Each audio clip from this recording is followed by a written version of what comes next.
যুবক ভাইদেরকে বলছি, আপনারা কিছু কিছু, সবাই না, কিছু কিছু ভণ্ড মোল্লাদের কথায় আপনারা বিশ্বাস করবেন না। তারা সত্যকে মিথ্যা, মিথ্যাকে সত্য দিয়ে চালিয়ে দেয়। এই দেশে সর্বপ্রথম ইসলাম প্রচার করছে অলি আল্লাহগণ। সর্বপ্রথম বোরহানুদ্দিন এই দেশে মুসলমান ছিলেন, তার ঘরে কোনো ছেলে সন্তান ছিলেন না। তারপরে উনি আল্লাহর কাছে নিয়ত করলেন যে আল্লাহ, আমাকে একটা ছেলে সন্তান যদি তুমি দাও, তাইলে তোমার নামে আমি একটা গরু কুরবানি দেব। তো আল্লাহ তারপরে একটা ছেলে সন্তান দিলেন। বোরহানুদ্দিনও গরু কুরবানি করলেন। করার পরে গোবিন্দ রাজা খবর পাইলেন এই দেশে মুসলমানকে, তাকে ধরে নিয়ে আসো। ধরে নিয়ে বোরহানুদ্দিনের সামনে বোরহানুদ্দিনের ছেলেকে জবাই করলো। গরুকে আমরা মা বলি, তুই গরু জবাই করছিস, এই জন্যে তোর ছেলেকেই জবাই করলাম।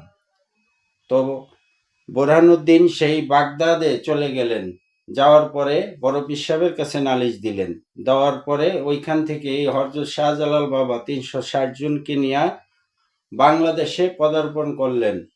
করার পরে আইসা সুরমা নদীর পাড়ে দাঁড়ায় আজান দিলেন। সেখান থেকে গুরু গোবিন্দ রাজার ভবনের চূড়া ভেঙে পড়ল।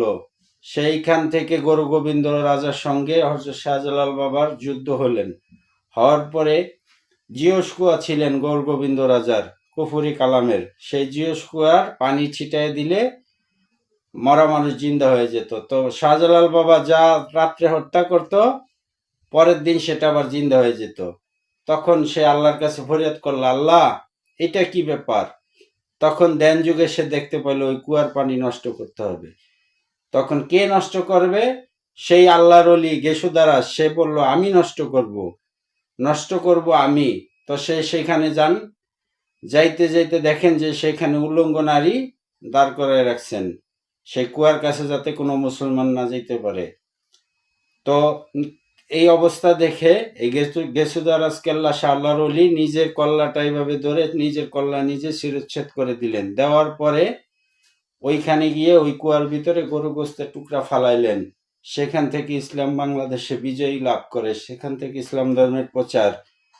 তো সেই আল্লাহর ওলি শাহজালাল ঘেসুদারাজ, দেখেন তার কত বড় অবদান ইসলামের জন্য। তখন এই বন্ড মোল্লারা যারা আজকে অলিদের বিরুদ্ধে কথা বলতেছে, অলিদের মাজার ভাঙতেছে, তখন তারা কোথায় ছিল? তাদের বাপ দাদারা কোথায় ছিল? আমার তো মনে হয় তাদের বাপ দাদারা হিন্দু ছিল, সেই হিন্দুদের রক্ত তাদের শরীরে বইতেছে। এই কথাটা মনে রাখবেন যুবক ভাইরা, কারণ তারা সত্যকে মিথ্যা, মিথ্যাকে সত্য দিয়ে চালিয়ে দিচ্ছে। ইসলামের সঠিক ইতিহাসকে ধামাচাপা দিয়ে নিজের মন গড়া ফতুয়া দিয়ে দুনিয়াতে এই ফেতনা সৃষ্টি করতেছে। সুতরাং তাদের কাছ থেকে সাবধান থাকবেন। এটা আমি একজন ক্ষুদ্র মানুষ হিসাবে আপনাদের কাছে অনুরোধ করলাম। আরেকটা জিনিস দেখেন, বর্তমানে যে 7.0 মাত্রার ভূমিকম্প, সেটা বাংলাদেশের ইতিহাস, মানে আমার জন্মের পরে আর অনেকেই বলছে তাদের জন্মের পরে এত বড় ভূমিকম্প আর দেখে নেই। এই গজবটা আল্লাহ কি জন্য দিলেন? এই যে বাংলাদেশে 100-র উপরে মাজার ভাঙচুর করছে, এই যে আল্লাহর অলির বিরোধিতা করছে, এই কারণে হয়তো বা আল্লাহ গজব নাজিল করছেন। সুতরাং আমরা এখনো ইসলামের সঠিক ইতিহাস জানার চেষ্টা করি, বোঝার চেষ্টা করি। কারো গুজবে কান না দেই, কারো কথা শুনে যে চিলে কান নিয়ে গেছে কানের পিছে দৌড়াবো না। আগে নিজের কানে হাত দিবেন, দিয়া দেখবেন কান জায়গায় আছে কিনা। তারপর আল্লাহ জ্ঞান দিছে, জ্ঞান দ্বারা বিচার করবেন কথা কি বললো, সত্য না মিথ্যা। আল্লাহর অলিদের উসিলায় এই দেশে ইসলাম কায়েম হয়েছে, আর তাদের বিরুদ্ধেই তারা কথা বলে, তাদের উপরে অত্যাচার করে। এই কারণেই আল্লাহ গজব দিছে। কথাটা ভেবে দেখবেন যুবক ভাইরা।